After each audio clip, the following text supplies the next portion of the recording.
I got my first Scoby from a friend. She had been making kombucha for a while and it was something I was interested in, but I didn't even know where to start. So she had this thing called a Scoby hotel and she gave me one of her Scoby babies and I started making kombucha and then I killed it. That was it, I was done. I wasn't gonna be able to do this anymore. And on a whim, I tried something and it ended up working really well. So today I'm gonna teach you how to make your own kombucha for about $2.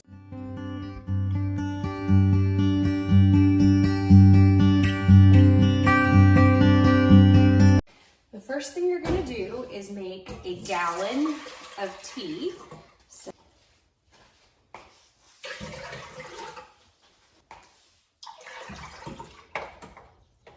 This black tea is from Aldi. You just need the cheapest black tea that you can find, the same type of tea that you would make iced tea from in the summertime.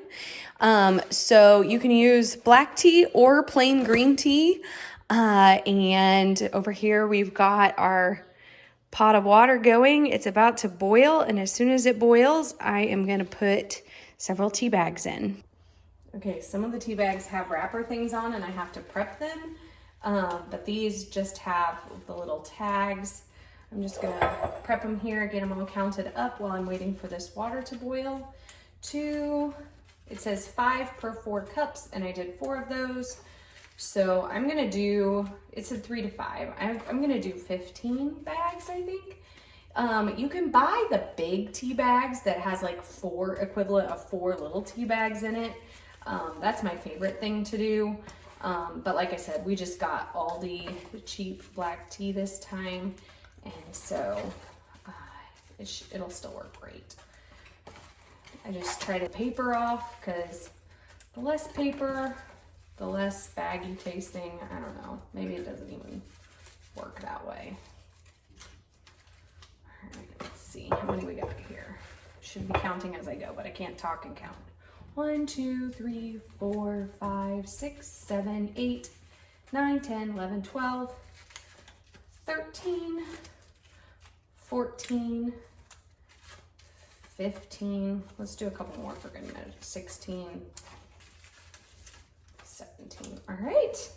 And then our water has started to bubble. So I'm just gonna remove it from the heat because you don't want, your tea will be bitter tasting if it's too hot. So then I'm just gonna stir it in with wood. One of the things that's important once you have your Scoby involved is to only use wood utensils. So I'm just gonna stir this in and then I'm gonna let it sit for 15 minutes. So 15 minutes is done. We're just gonna fish out our tea bags.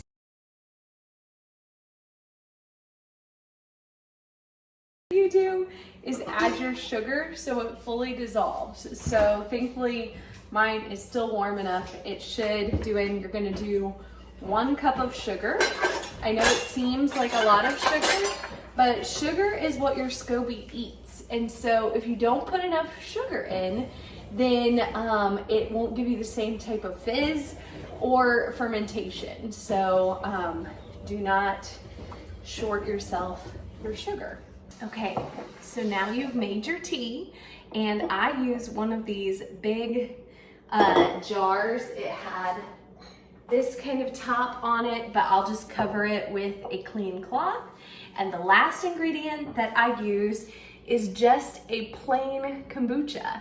So all kombucha has in it already the pieces and elements that it needs to become a new Scoby. So if you take just a cup or 2 of your previous tea and add it to new tea, it already has the cultures that it needs to grow its own Scoby. So let's see if I can dump this tea in without making a big mess. I don't know. All right, so we have our tea here.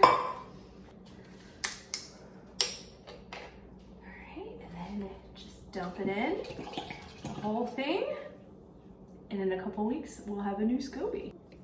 Okay, while I'm cleaning up, word to the wise, store your jar of kombucha on a low shelf. I made the mistake of using one of my upper cabinets to store my kombucha, and my last Scoby met its fate when the jar slipped out of them and flew crashing into the wall. Y'all, when I say sweet tea went everywhere, like it literally went everywhere. It's such a big mess that it's been 2 years before I was willing to even do it again because it made me so sad and so frustrated.